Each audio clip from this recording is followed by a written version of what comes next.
그러니까 오늘은 방송을 대한민국 농민이 왜 가난한가 한번 물어보도록 하겠습니다. 농민이 부자가 되는 국가 대개혁 프로젝트 이런 시스템으로 오늘 방송하도록 하겠습니다. 존경하는 농업인 여러분, 국민 여러분, 야 여기는 나주시에 있는 남평읍에 있습니다. 남평읍. 자, 제일 중요한 것이 뭐냐? 물이잖아요, 물. 그래서, 자, 물도 좋고, 산도 좋고, 경치도 좋고, 근교 농업의 발상지인 나주 남평에 와 있습니다. 나주 남평. 자, 이쪽으로 이렇게 한번 영상을 한번 돌려보도록 하겠습니다. 자, 이거는 이 하천변에 백인거리 심리장송을 했고, 저쪽 뒤에 보는 것이 영산강 지석천이고요. 자, 저기는 뭐 파크 골프장을 즐기고 있고, 저쪽 뒤에는 전부 강입니다. 자, 강이 엄청난 강이, 이 수자원이 풍부한 거. 그래서 물이 좋기 때문에, 그래서 대저 인류 문명은 강에서 시작이 됐기. 이 강이 영산강 지석천, 우리 호남의 젖줄이기도 하죠. 자, 오늘 이 살기 좋은 이곳이 어떻게 지금 변하고 있는지 우리가 한번 방송으로 한번 해보도록 하겠습니다. 자, 존경하는 농업인 여러분, 국민 여러분, 또 조합원 여러분, 대한민국은 세계 10위 경제 대국이지만, 자, 정작 식량을 생산하는 농민들은 가장 어려운 계층 중에 하나가 되어가고 있습니다. 자, 많은 농민들은 새벽부터 밤늦게까지 일하지만 실제 소득은 도시 근교 평균의 절반에 미치지 못하는 경우가 많습니다. 자, 새벽같이 일하는 경우는 지금 과거에는 대낮에 일하는 것은 좀 게으른 사람들이고, 새벽 한 5시나 4시에 일어나서 햇빛이 안 뜰 때 그 비효율적인 측면을 걷어내고 그렇게 일하고, 낮에는 이제 쉬는 것이죠. 낮에 일하면은 노인들은, 또 나이 드신 분들은 또 열사병이 걸리고 그러기 때문에 굉장히 그 시대의 흐름에 따라서 같은 효율성을 갖지만은 아침 새벽에 일어나서 일하면 훨씬 더 좋기 때문에, 이게 뭐 근로기준법이나 뭐 9시 10시 한 것이 한 농업인들은 새벽에 4시나 5시, 최소한도 4시는 4, 5시에서 일어나서 4시, 5시, 6시, 7시, 8시 이렇게 하면 5시간 정도 하고, 그 다음에 오후에 해가 지고 나면, 이제 해가 지려고 하면 거의 지면 그때 한 서너 시간 이렇게 해서 한 8시간, 9시간 더 이렇게 일을 하면서 소득을 높이기 때문에, 농촌도 그 습관만 들면 아주 좋습니다. 아침에 새벽에 일어나서 일도 좀 하고 그렇습니다. 그렇지만은 근로자 평균의 절반도 미치 못한 경우가 많습니다. 농촌은 고령화되고 청년이 떠나는 농지는 줄어들고 있습니다. 이제 농업 정책을 부분적으로 고치는 수준이 아니라 국가 전체 시스템을 다시 설계할 때가 되지 않았나 생각됩니다. 제1장, 왜 농민은 가난한가? 현재 농업 관련 조직은 너무나 많습니다. 농업 관련 그냥 조직이 많을수록 좋죠. 옛날 70년, 80년 인구가 많아서 이제 그 현대화도 안 되고, 또 결국은 농사를 짓고 해서 거의 인구의 8, 90%가 전부 농업에 종사했잖아요. 그 당시에는 또 여러 가지 산업화가 발전하지 않기 때문에, 여러 가지, 그래서 그 이후에 우리나라의 발전을 위해서 그 인구가 이제 산업 인력으로 바꾸고, 결국은 또 그것도 인구가 부족 아니고 또 경제 인구가 부족하니까 여성 인력을 끌어들여서 결과적으로는 여성이 일하게 되고, 또 그래서 그 일하게 되는 게 부작용이 전부 그게 또 납니다. 인구가, 옛날에 여성들이 그 일을 않고 또 농경에 보조를 하다 보니까, 농촌에 많이 살다 보니까 또 애를 많이 낳아가지고 결과적으로는 농촌 인구가 아주 그 짱짱한 인구가 많이 있었는데, 또 여성 인력이 밖에 나가서 일을 하다 보니까 소득이 늘어나고 그러기 때문에, 또 여러 가지 제약이 많기 때문에 또 애를 많이 낳지 않아서 결국 대한민국이 인구 감소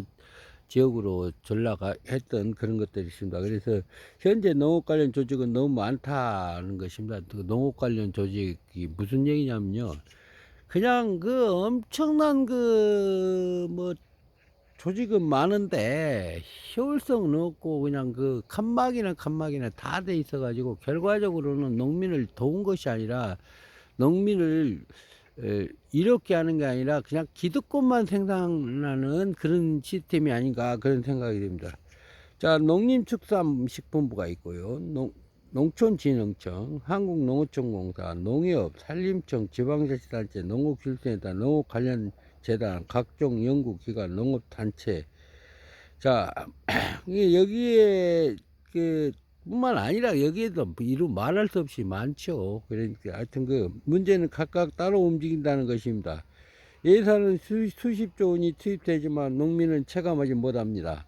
농민 입장에서 보면 신청 서류만 들고 소득은 들지 않는다는 불만이 나올 수 있는 수밖에 없습니다.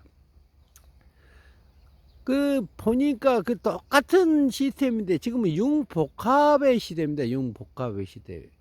그러니까 꼭 변홍사만 칠하는 경우도 없고 또 여러 가지 살림과 뭔가 이렇게 융복합을 시스템을 해서 체험, 관광, 볼거리, 실거리, 할거리, 주거리를 비해서 수많은 시스템을 작동하고 아이디어를 내고 더 큰 미래를 만들어 가야 하는데 모든 부서는 나름대로 전문성 있는 시스템들이 있고 전문성 있는 학교를 나와서 그랬는데 지금은 박사가 필요 없는 시대 아닙니까? AI 시대. 인류 말하면 모든 정보와 시스템이 순식간에 내 손바닥에 있는 그런 시대에서 무슨 이런 칸막이가 너무 많고 그 다음에 신청 이주 뭘 신청을 그렇게 해가지고 그 농민들을 그래서 코택지만은 뭔 일을 하면 와서 써라.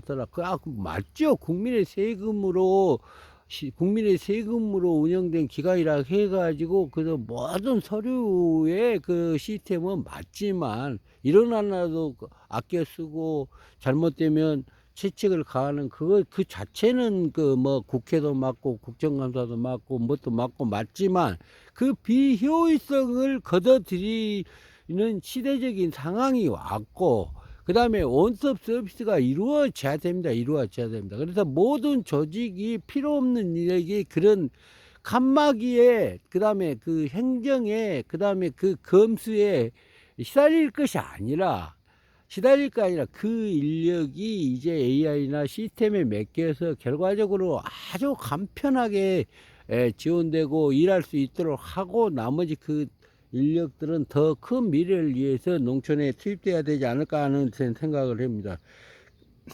신청 서류 만들고 늘어가지고 그 먹삼 나이 먹고 먼 사람들이 그냥 불편만 가중되고 있는 것입니다. 그래서 모든 것들이 어느 정권이나 들었으면은 행정 개편을 한다든가 구조 조정을 한다든가 미래지향적으로 그거를 수년간에 걸쳐서 해 가야 됩니다. 그래서 가가문이 해야 되고 지금 시대는 엄청난 시대가 왔습니다. 그래서 이제 산림청이 됐든 농수산부가 됐든 모든 조직들이 실제로 책상에 앉아서 놀고만 있는 것이 아니라 이제 박사님들 시대가 아니고 이제 무슨 그 고시 시대가 아니고 무슨 뭐 판검사 시대가 아니고 그렇지 않습니까? 사실상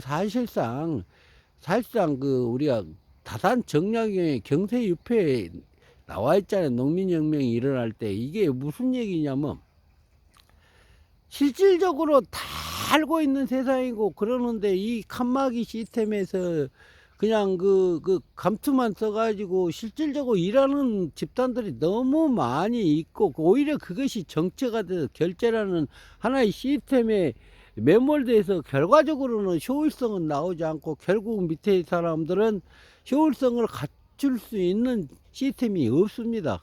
그래서 인사권 갖고 있지, 결제권 갖고 있지, 예산 편성권 갖고 있지, 지방자치단체 시스템들도 마찬가지입니다. 국가의 시스템은 마찬가지입니다. 더 비효율적인 걸 걷어내고 더 시스템을 확장했을 때만이 특히 농촌에 이런 문제들은 대폭적으로 시범 사업을 해서라도 그냥 그 농촌에 지원된 내용이 몇 개인가 몇만 개가 될 수도 있고 몇천 개가 될 수가 있을 겁니다.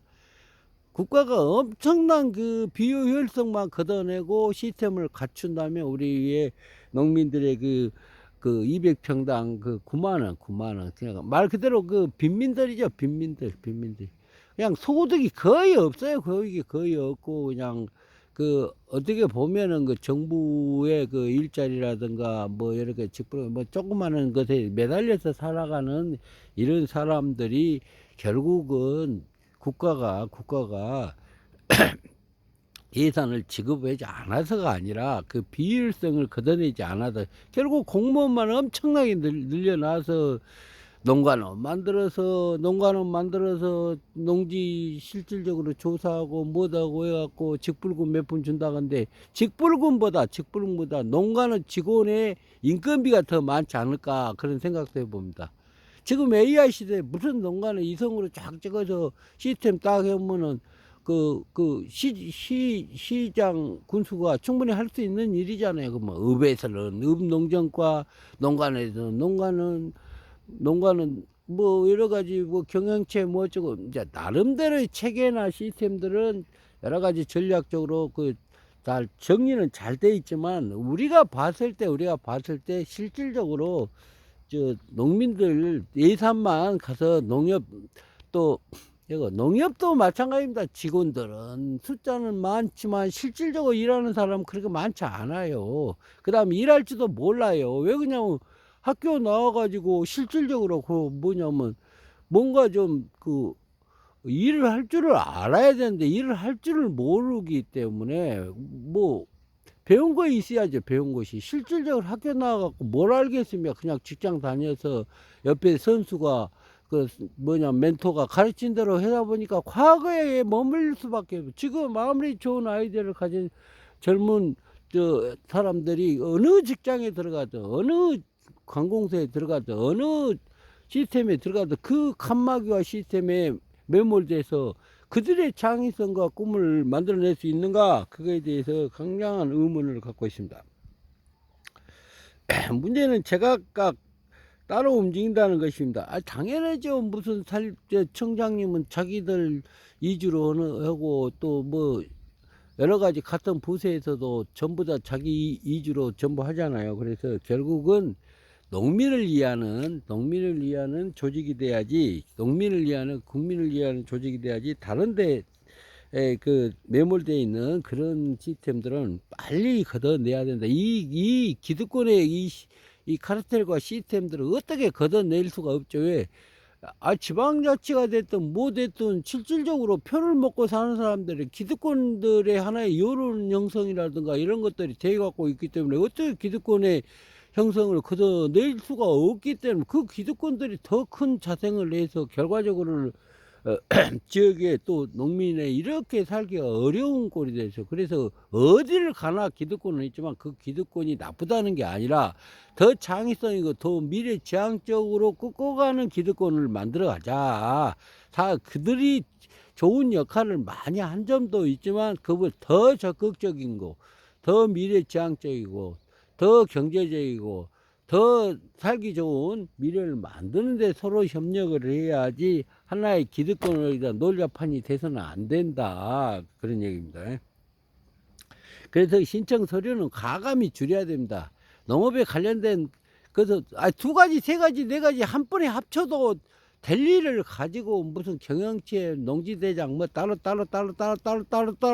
뭐 때문에 그렇게 따로 해갖고 무슨 예를 들어 대출한단 말해도 따로 몇 개를 내라 하나만 딱 되면 농업에 관련 모든 시스템들이 싹 정리되고 이렇게 되도록 돼 있습니다. 그래서 불필요한 그 제도는 전부 다 폐지하고 지금은 굉장히 전산 시대이기 때문에 전부 다 온라인 시스템들을 하기 때문에 이제 그 온라인에 딱 들어가 보면 모든 일목에 자기의 농지는 몇 평을 갖고 있고 뭘 지고 시스템이 나와버리잖아요. 그래서 이제 그 시대에 걸맞게 그동안에 폐지되지 못했던 그 불편했던 그런 과거의 관행과 시스템들을 걷어내고 그다음에 그런 법들이 있다면 그런 시행령이 있다면 그런 지침이 있다면 누군가가 정리를 해야 될 거 아닙니까? 다 정리를 해줘야지. 밑에 사람들이 어떻게 할 수가 없잖아요. 우리가 법과 시행령과 인간이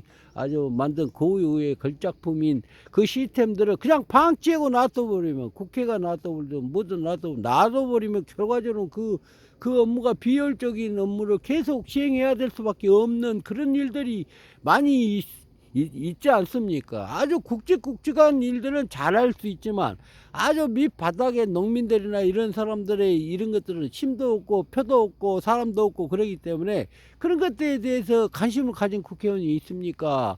또 뭐 여러 가지 기득권들이 그런 것들에 대한 관심을 가질 수 없잖아요. 아이, 그래, 자기 살려야 되니까. 뭐 그런 것까지 내가 간섭해야. 그래서 결과적으로는 농민들은 결국은 어디에 대해 요구해야 되고, 어디에 어떻게 해야 될지 또 모르고, 그 위에 박사님을 위해서 기득권 카르텔을 꽉 장악하고 있어서 그들은 그냥 변해면 안 됩니다. 변해면. 자기 일자리 잃어버리고, 자기가 그냥 살기 힘들어져 보니까. 그래서 결과적으로 우리 농민들은 이렇게 어려움에 처해 있는데, 그런 농민을 도운 게 아니라 농민을 도와요. 농민은 9만 원, 농협 직원은 1억, 농림부 직원은 얼마 된가 모르겠어요. 그 공무원들이나 이런 사람들은. 이런 놈의 판국이 어디가 있습니까? 그래서 이제 그들이 우리를 위해서, 경제성을 위해서, 미래를 위해서 얼마나 서로 나눠 먹고 살아야 될 거 아닙니까? 그리고 그만한 서로 시스템을 갖고 작동하고 살아야만이 이게 나라지. 그냥 자기들 잘 산다고 알고 보면 기득권만 누리다. 과거에도 그랬지만, 역사는 변하지 않지만, 그래도 이제 어느 특정한 이렇게 대통령이 되면 그런 거를 걷어내고 더 큰 미래를 만들기 위해서 노력하는 그런 일들이 굉장히 많이 있더라고요. 가끔씩 보면. 근데 뭐 이재명 정부가 그런 것 같아요. 정말 그 대통령이 그냥 그 국무회의 나와서 피 튀기는 내용을 가지고 얼마나 많은 고뇌와 세상을 접목하셨는지 모르겠지만 대단하십니다. 대단해. 그거 잘못된 거 다 지적하고 빨리 개선해라. 빨리 해라. 4년밖에 안 되기 때문에, 4년밖에 안 되기 때문에 어떻게 할 방법이 없는 것입니다. 예? 방법이 없으니까 한번 대라고 하는 그런 내용도 있지만 4년 만에 이런 혁신을 한다는 것은 굉장히 쉽지 않지만, 그래서 이제 기득권들도 이제 자기들 스스로가 기득권들도 협조해야 됩니다.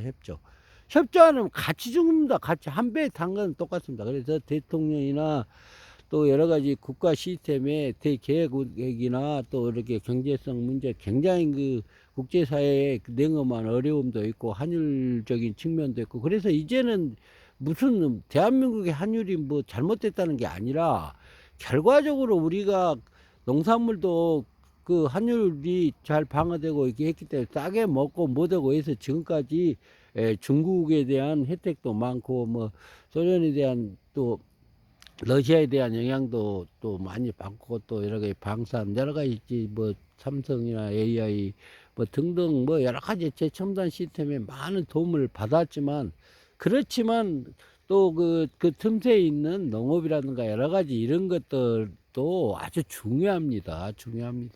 금방 우리가 어떻게 될지 모르는 것이 세상 아닙니까? 근데 그래도 굉장한 많은 농촌이 발전돼 있다는 것도 사실이고, 그래서 뭐 들녘이 됐든 뭐 됐든, 근데 조금만 더 신경을 쓴다면 더 큰 미래를 또 만들어내는 세상이 되죠. 어쨌든 대한민국의 산지가 6, 70%가 되고, 농업인이 토지를 어쨌든 토지 소유권은 누가 됐든 결국 경영을 하고, 농업도 경영 아닙니까? 경영하고 움직이는 사람은 농업인인데, 그 농업인들이 나이가 드셨어도 지금도 짱짱하니 관리를 잘하고 있습니다. 전국에 있는 좋은 농토를 갖다가 버리고 농사 안 진 사람 거의 없어요.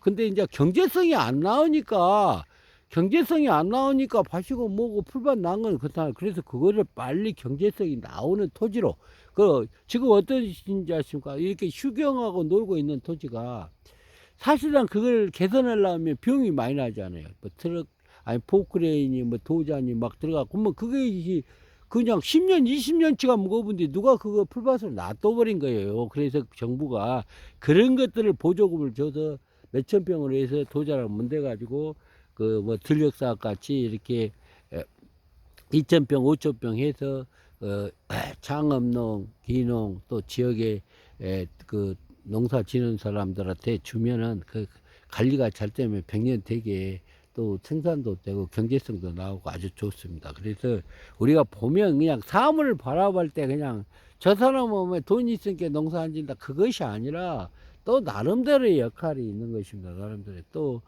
예를 들어서 뭐 농촌에 뭐 예를 들어서 상속 재산도 많고 뭣도 많고 그러고 또 여러 가지 정년하는 사람 기농 기촌 또 공기 좋고 산 좋고 물 좋고 또 이렇게 낭만적인 그 이곳에 와서 또 살아보고 또 여기에 틈새 시장이나 직불금이나 뭐나 조금 그 노후에 조금 보탬이 될까 해서 농지를 구입한 그 전국에 계시는 또 우리 그 국민 여러분들이 또 우리는 문을 또 열어놨잖아요. 문을 열어놨는데 최근 들은 좀 닫으려고 하는 것도 있는데 그분들이 또 와야 농촌에 또 논도 한 팔아먹고 살 거 아닙니까? 논을 누가 안 사가니까 논을 누가 안 사니까 농민들은 그냥 은퇴도 못해요.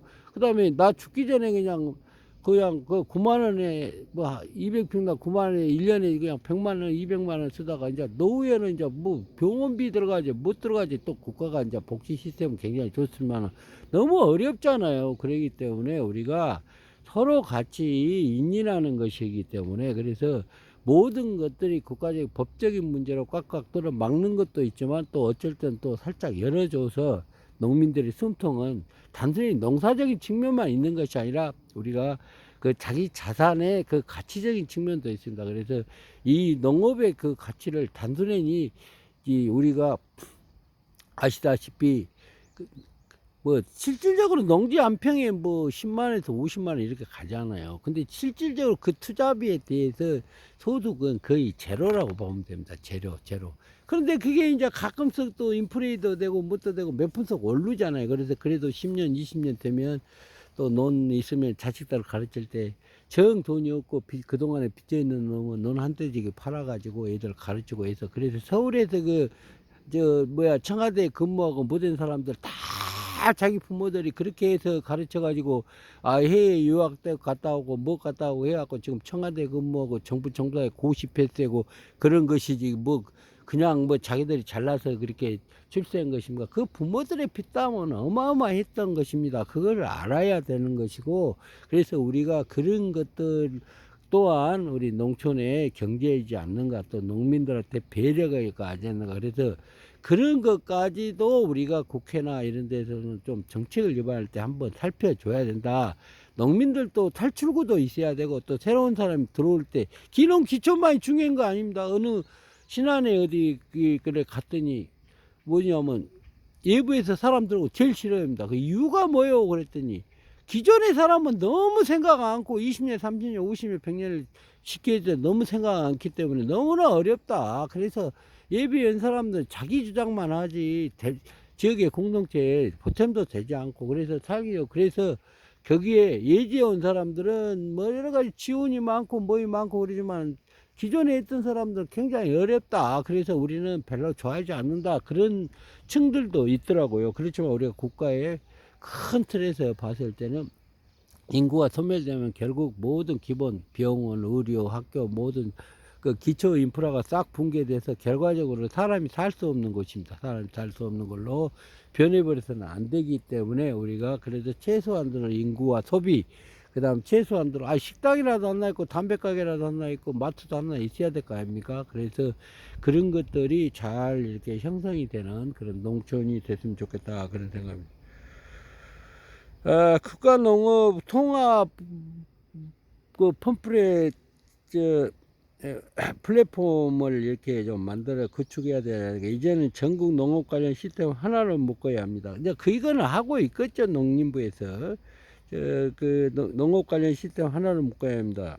같이 대한민국 농업 통합 플랫폼을 만들어야 합니다. 야, 농민은 휴대전 하나만 있으면 직불금, 보조금, 농기계 지원, 농지은행, 농업정책자금, 재보험, 태양광 사업, 농산물까지 한 번에 처리할 수 있도록 해야 합니다. 정복사업 없애고 행정비용을 줄여야 합니다. 농민 햇빛연금을 확대해. 이거는 뭐 정부에서, 이재명 정부에서 아주 적극적으로 추진하고 있는 내용입니다. 농민 소득이 불안정한 가장 이유는 소득원이 농산 판매만 의존하기 때문입니다. 그래서 농업 플러스 에너지 결합이 필요합니다. 햇빛연금, 농촌 태양광 사업을 확대하여 은퇴 농민과 고령에게 매우 안정적인 연금이 지급되도록 해야 합니다. 이런 내용은 왜냐하면 그 최근 들어서 이제 그 뭐 햇빛 마을 뭐 나주 같은 데는 한 200개 마을을 만든다고 이제 공약을 했고 쉽지는 않지만 그 시행해야 됩니다. 왜냐하면 농협협동조합 같은 데도 이제 그 대출 수요가 없어요. 왜냐하면 대출이나 또 금융사업이 돼야 또 농민을 또 지원할 거 아닙니까? 그런데 대출 수요가 없기 때문에, 그래서 태양광은 1메가에 한 15억 내지 30억의 대출 수요가 나오잖아요. 그래서 예를 들어서 한 200개 하면은 10억에다가 돈이 상당한 많은 이제 그 협동조합의 그 대출 수요가, 그게 금융 예대 마진을 봐서 또 농민을 지원하고, 또 그것은 거기에 또 여러 가지 그 수익이 나오잖아요. 수익이 나오면 또 그 농민들은 소비를 하게 되죠. 소비를 하게 되고, 뭐 그래서 그 소비가 결국 지역 경제를 살리고, 소상공인을 살리고, 커피숍도 살리고, 식당도 살리고 해서 결국 인인하는 그런 것이기 때문에 햇빛 마을은 그 아주 필요합니다. 하여튼 그 매월 그 정기적인 연금이 지급되도록 해야 합니다. 그래서 예를 들어 농지 일부를 활용해서 영농형 태양광 설치, 마을 공동 태양광 등을 추진할 수 있어야 합니다. 농산물 가격은 떨어져도 전기 판매 수익은 계속됩니다. 그런 얘기입니다. 하여튼 그 농업의 소득이 뭐 여러 가지 뭐 있고, 그 다음에 옛날에 우리가 뭐 아주 그 가난할 때 80년도에는 막 그냥 그 집에서 그 단추라든가 뭐라든가 막 해서 그 얘들 가르치려고 부업거리가 굉장히 많이 있어서 그냥 돈 몇백 원 벌기 위해서 하루 종일 일하는 그 저 부모들이 있고, 그래서 그 대한민국 이기까지 굉장히 어려움을 있지만, 지금은 이제 모든 자동화 시스템이 돼서 결국은 그런 것까지도 일자리가 없죠. 그래서 그 결과적으로는 농촌에 사람이 올 수 있는 건데, 우리는 그 아주 우리가 그 모든 그 삼요소가 있지, 의식주의적 삼요소도 있댔기, 우리가 또 모든 일들은 일단 토지가 있어야 될 거 아닙니까? 토지가, 자본이 있어야 될 거 아닙니까? 토지와 자본과 또 여러 가지 또 그런 경영 능력도 있어야 되죠. 그런데 그런 것들이 농촌에는 좀 상당히 많이 갖췄잖아요. 햇빛은 나주에만 비친 게 아니라 전 세계를 다 비치고 있잖아요. 그 햇빛 속에 우리는, 나주는 복받는 곳이죠. 햇빛이 다른 데보다 햇빛이 더 많습니다. 또 우리 호남의 이쪽 지역은 한 1.2시간 내지 1.5시간이 더 많습니다. 그러니까 결국 경쟁력이, 하루에 1.5시간이 더 많다는 것은 그 햇빛을 비치는 양이 있지 않아요. 그러니까 예를 들어서 강원도 그러면 날씨가 추우니까 틈새 시장이 뭐입니까? 스키장 아닙니까? 근데 여기 호남 그러면 여기는 햇빛이 지니까, 햇빛이 1.2시간 내 1.5시간이 많으니까 그 돈이 실질적으로 더 수익이 됩니다. 그래서 여기가 이제 햇빛에서 생산하는 전기를 받아서 이제 이 지역의 데이터 센터라든가 전기를 쓸 수 있는 공장이 있어야 되잖아요. 그래서 이제 그 전기를 쓰는 것은 뭐겠습니까? 전기 자동차도 있지만 또 뭐습니까? 우리가 로봇도 아마 전기로 다, 컴퓨터도 전기로, 뭐 전기로, 그 다음에 뭐 데이터 센터도 그렇고 모든 것들이 다 전기로 해서 이제는 우리가 기회를 잡았다. 햇빛 마을들이 지금 정부에서 추진해서 뭐 이재명 정부의 그 국정에 아주 중요한 그 일로 막 적극 추진하고 있고, 그냥 속도도 엄청나게 빨리 하고 있는 건 사실입니다. 지자체도 막 준비하고 뭐하고 해서 결국 7월 말이면 제1차 뭐 공모 시스템들이 선정되고, 또 제2차가 들어가고 제3차가 들어가고 해서 뭐 그 1년 안에 그냥 막 그렇게 밀어붙이고, 근데 그 밀어붙여도 좋은 것입니다. 밀어붙여도 전혀, 그래서 결국 국회도 뭐 여러 가지 법을 다 통과하고 잘하고 있지 않습니까? 그래서 결과적으로 영농형 태양광까지도 국회 법을 넘고, 그래서 뭐 여러 가지 좋은 그 법이 많이 통과되기 때문에 이제 그 우리 농촌에도 크나큰 미래가 있고, 이제 무슨 그 소멸 지역에 뭐 15만 원 주는 것만 있는 것이 아니라 우리 스스로 공동체가 인식을 해서 반대만 할 것이 아니라 농촌에 가면 그냥 한두 명 뭐 해가지고 알지도 못한 사람들이 그냥 반대만 하면서 그냥 띵깡만 부리고 그럴 것이 아니라, 이제 뭔가 좀 제대로 알고 공부 모임이 있어야 되는데 공부는 하기 싫고 그냥 딴따라 모임만 있는 것 같아요. 그냥 맨날 술 먹고 관광버스 타고 놀러 갈 것이 아니고, 그 다음에 선진화가 되면 진짜 선진화된 데 가서 진짜 뭔가를 하나 얻어내고, 그 다음에 우리도 그보다 더 큰 미래를, 더 업그레이드해서 거기 콩알한나 더 붙어서 더 큰 미래를 만들어가는 그런 그 기질을 가져. 특히 나주나 남평이나 이런 사람 고춧가리 묻고 물속 36길 정도로, 그 정도로 창의성이 있었던 거고, 일제의 저항도 했고 또 살기 좋은 곳을 만들었던 사람들은, 그것은 나주의 남평인들이었습니다. 남평은 정말 살기 좋은, 그냥 누가 만들어준 게 아니라 그 당시에 수백 년 전부터 호족도, 호장도, 또 그 다음에 현감도, 또 지역 사람도, 선비들도, 그 다음에 농촌의 사람들도 다들 아이디어도 좋고 창의성도 좋고, 그래서 오직 했으면 드들강을 볼을 막았잖아요. 수백 년 전에 드들강 볼을 만들어서 앞도랑 뒷도랑을 만들어서 육림들 나주평야의 기름진 옥토로 만들었는데, 지금 만든 게 아니잖아요. 일본 사람이 만든 게 아니잖아요.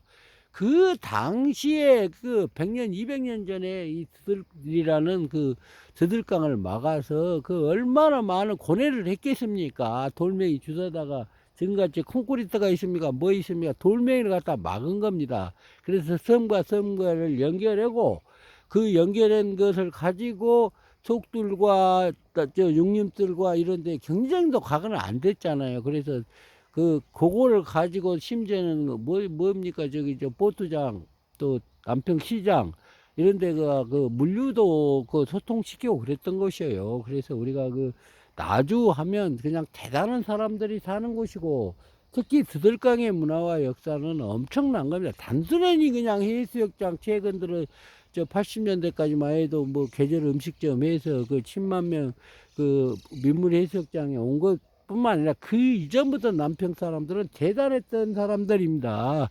하여튼 남평 농협의 윤승혁 씨라는 분은 아예 최첨단을 앞장서서 했잖아요. 거의 30년, 50년 전에 기아 영농을 하고 그냥 조합원한테 1% 대출도 깎아주고 엄청난 일을 많이 했어요. RPC도 그렇고 뭣도 그렇고 해갖고 일을 엄청나게 많이 해서 결과적으로 남평농이 1등 농협, 또 뭐 농협중앙회 감사, 그 뒤에 또 나름대로의 그런데 그 제가 그 감사를 하면서 여러 가지 살펴보니까 윤승혁이라는 그런 그분의 조합장은 참 대단했다. 참 창의성도 대단하고 미래지향적이고 너무 잘했다. 뭐 상당한 오랜 기간에 조합장을 해서 그러는지 모르지만 지금 지켜보면 겁니다. 우리는 지금 그분이 하고 있는 일까지도 안 하고 있어요. 그분이 하고 있는 일까지도 안 하고 그냥 안일에 빠져서 할득할라가 됐는지 어떤지 모르지만 우리는 정신 차려야 한다. 농업인도 정신 차리고 남평의 모든 사람들이 정신 차려서 이제 오직 농업인이고, 농협의 존재의 의의는 농민을 지원하는 것에 있어요. 그 다음에 모든 직원들도 마찬가지죠. 그게 동참하지 않는 사람, 옛날에 채용도 안 했어요. 채용도. 그 정도로 그 시스템이 협동조합법이 다 그 법적으로 다 갖춰진 일입니다. 법적으로 갖추지 않는데 일대 뭐 농협중앙에다 지도권 주니까 지도권을 지도를 해라는 것이 아니라 진짜 농민을 위해서 잘못된 것을 지도해라는 게 자기들은 이상 없이 하고 농민들의 문제 있는 것만 지도해 버리다 보니까 직원들이 전부 다 농민들이 뭐 조금 그 융통성 있는 일을 좀 하면은 감사하니 뭐니 지적해 가지고 결과적으로 지도권을 가지고 행사했는데 법적인 것도 갖지도 않은 자들이 결국은 65년간 농협을 썩게 만들고 결국은 협동조합의 이러한 그 문제가 되고 최근 들어서는 그 연체가 남발해서 결국 농협이 이저 뭐냐면 붕괴되는 그런 여러 가지 그 시점에 있고 그래서 그 있는 것도 사실이지 않겠습니까? 자, 농민 기본 소득 도입해야 돼. 농업은 단순한 산업이 아닙니다. 국민의 식량을 생산하는 공익적 산업입니다. 농민은 식량 안보, 환경 보전, 농촌 유지라는 공익적 역할을 수행하고 있습니다. 따라서 공익적 농민 기본 소득 도입을 적극 검토해야 됩니다.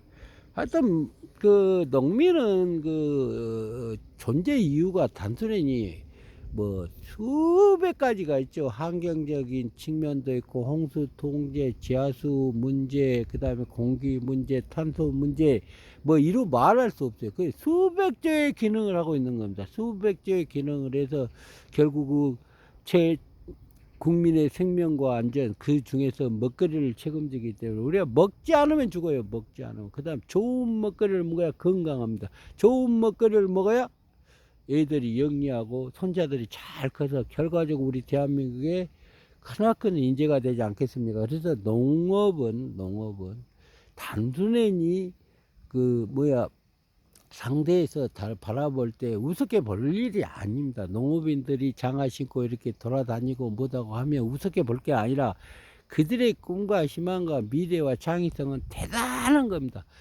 이 척박한 세상에서 살아남고 얘들 대학까지 가르치고 그 다음에 그 훌륭한 자녀들 다 배출한 곳이 어딘가 다 농촌에 있는 부모들이었던 거예요. 부모들 그분들은 굉장합니다. 뭐 학교 교과서에 외운 거 달달달 해가지고 지금은 그 뭐 해가지고 고시패스하고 그런 것 가지고 될 일이 아닙니다. 지금은 AI 시대에 외운 것이 진짜 필요가 없다잖아요. 그 골방에 앉아서 그래서 제가 골방에 그 만난 사람들이라고 내가 글도 썼는데 골방 뭡니까? 과거에 절에 가서 공부한다고 골방에 앉아서 육법전서만 외웠어요. 그래서 그게 고시 되면은 결국은 그들은 화이트 칼라가 돼서 결국에 이제 골방에 창의성이 없는 겁니다. 결과적으로 골방에 창의성이 없어요. 그래서 그 고시제 폐지하자 이런 말도 있잖아요. 골방에서 해갖고 오늘 갑자기 합격해가지고 뭐 저 청와대 뭐야 정부기관 뭐 이렇게 들어가니까 그 사람들이 무슨 창의성 있겠어. 책상머리에 아는 것이 전혀 없을 수도 있다는 것입니다. 그래서 이제는 그 고시제도 폐지하고 뭐 여러 가지 제도를 전부 다 개폐해야 된다는 것이 거기에서 나오는 겁니다. 그래서 지금은 AI 시대 아닙니까? AI하고 지금 우리나라 로컬 그 뭐야 이제 뭡니까 그 노폼하고 이렇게 해서 변론을 했는데 AI가 이긴다잖아요. AI가 이겨 당연히 이기죠. 모든 데이터를 다 끌어당겨 가지고 전부 다 가가지고 그놈 그 저 뭐야 저쪽에서 보내온 있으면 답변서를 내가면은 대부분 판례부터 완벽히 정리해 버리는데 정리해갖고 딱 집어넣어 버리는데 자기가 무슨 뭐 판사가 어떻게 그 판결을 하겠습니까? 옛날에는 가짜로 그냥 그 가짜법 적용해갖고 대충 해갖고 최근 들은 그 법 왜곡법까지 생겨버렸잖아요. 그러니까 지금은 그런 시대입니다. 그런 시대. 이제는 거짓말치고 할 수도 없고 공무원도 누구도 그 다음에 이제는 농촌에 있는 사람도 또 다 AI를 쓰고 다 AI한테 물어보고 했기 때문에 이제는 그런 것들은 서로들 이 두뇌 싸움을 할 필요가 없어요. 두뇌 싸움을 할 필요 없이 거짓말 절대 치지 말고 돌려먹으면 큰일 나고 적당히 답변하면 큰일 납니다. 그래서 이제는 정확한 그 데이터를 가지고 하기 때문에 그래서 지금은 굉장히 활성화 시스템이 돼서 이제 뭐 결재권자도 누구도 예를 들어서 옛날에는 지시하면 듣고 그러지만 그런 시대가 아니라는 것도 알아야 된다. 그래서 더 큰 창의성, 더 큰 미래를 위해서, 꿈을 위해서 만들어가는 그런 세상이 됐으면 합니다. 자, 오늘 또 시간이 없기 때문에 뭐 이 얘기를 해도 협동조합 혁신. 현재 협동조합은 구매사업, 판매사업, 금융사업 중심으로 운영됩니다. 그러나 앞으로는 생산협동조합, 가공협동조합, 유통협동조합, 수출협동조합 체계로 발전해야 합니다. 농민이 생산만 하고 유통은 중간상인이 가져가는 구조를 바꿔야 합니다. 농산물 국가계약 재배. 농민이 가장 힘든 이유는 가격 폭락입니다. 배추, 양파 등은 매년 반복